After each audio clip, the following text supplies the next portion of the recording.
आदर्श अंगणवाडी या चॅनलमध्ये सहर्ष स्वागत करते. तर आज आपण मार्च महिना हा संपत आलेला आहे. म्हणजेच मार्च महिन्यामध्ये आपण प्रोत्साहन भत्ता पडण्यासाठी पात्र आहोत का नाही हे चेक करण्यासाठी सर्वप्रथम आपण आपले कामं चेक करूया. त्यासाठी पोषण ट्रॅकर या ॲपमध्ये जायचे. त्यानंतर पोषण ट्रॅकर ॲपमध्ये आपण जे महिनाभर जे कामं केलेले आहेत ते व्यवस्थित केलेले आहेत का नाही ते चेक करायचे. त्यासाठी पोषण ट्रॅकर हे ॲप उघडल्यानंतर सर्वप्रथम डॅशबोर्डवर जायचं. डॅशबोर्डवर गेल्यानंतर त्यामध्ये सर्वप्रथम आपण आपले जे महिनाभर जे कामं केलेले आहेत ते केलेत की नाही बघायचे. त्यासाठी सर्वप्रथम आपल्या होम व्हिजिट्स बघायच्या. त्यामध्ये होम व्हिजिट्स ह्या आता जसे की माझ्या होम व्हिजिट ह्या 18 आहेत आणि त्या मी पूर्ण कंप्लीट केलेल्या आहेत आणि म्हणजे ड्यूमध्ये एक पण गेलेली नाही, 0 आहे. त्यानंतर ग्रोथ मॉनिटरिंग म्हणजेच वजन आणि उंची आपले जे बालकं आहेत 0 ते 6 वर्षापर्यंत त्यांची आपण वजन आणि उंची भरून घेतलेली आहे की नाही ते बघायचं. जसं की माझे 0 ते 6 मधले 86 बालकं आहेत आणि मी त्यांची वजन आणि उंची घेतलेली आहे. पेंडिंगमध्ये 0 आहेत. त्यानंतर परत कारण आपल्याला वजन आणि उंचीसाठीच 4 मार्क ठरवून दिलेले आहेत. त्यानंतर आपण मोरमध्ये जायचे. मोरमध्ये गेल्यानंतर आपण इव्हेंट्समध्ये जायचं आणि त्यामध्ये आपण आपले जे 2 CBE कार्यक्रम असतात ते नोंदवलेत की नाही हे चेक करायचं.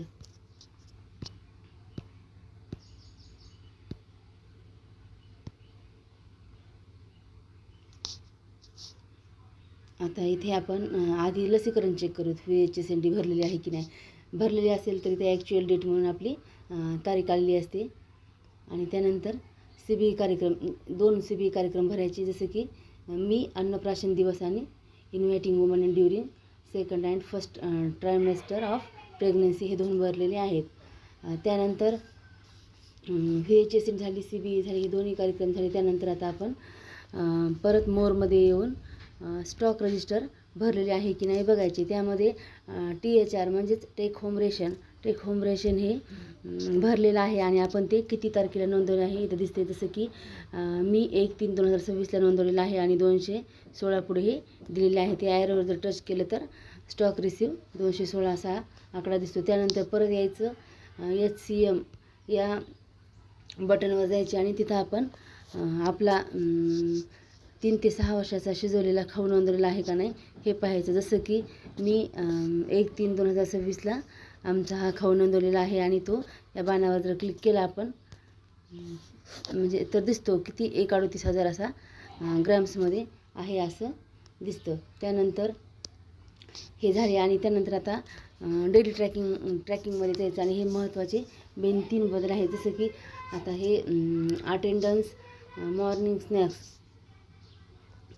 अटेंडन्स हे जसं की आता अटेंडन्स, मॉर्निंग स्नॅक्स आणि हे दररोजच्या दररोज म्हणजे करावयाची कामं आहेत. ते एकाच दिवशी केल्याने चालत नाहीत. आपण म्हणजे आपले हे 21 दिवस हे भरलेले पाहिजे. आणि THR म्हणजे HCM हा देखील आपला 21 दिवस 90% पुढं झालेला असावा. आणि त्यानंतर THR हा जसं की हा महिन्यातून फक्त एकदा नोंदवता येतो. हा प्रेग्नंट वुमन आहे या तिन्हींना पण मी एकदा दिलेला आहे. त्यानंतर आपल्या स्तनदा माता आणि 0 ते 6 महिन्याची बालकं यांचा पूर्ण नोंदवलेला आहे. ते एकदा नोंदवलेलं आहे का नाही ते एकदा पूर्ण चेक करून घ्यायचा. त्यानंतर आता 6 महिने ते 3 वर्षाची जी बालके आहेत त्यांना आपण THR हा पूर्ण दिलेला आहे का एकदा चेक करून घ्यायचा. जर आपलं कुठं काही राहिलेलं असेल तर आपण एकदा चेक करून घ्यायचं आणि आपण आपला प्रोत्साहन भत्ता हा 100% मिळवायचा. धन्यवाद.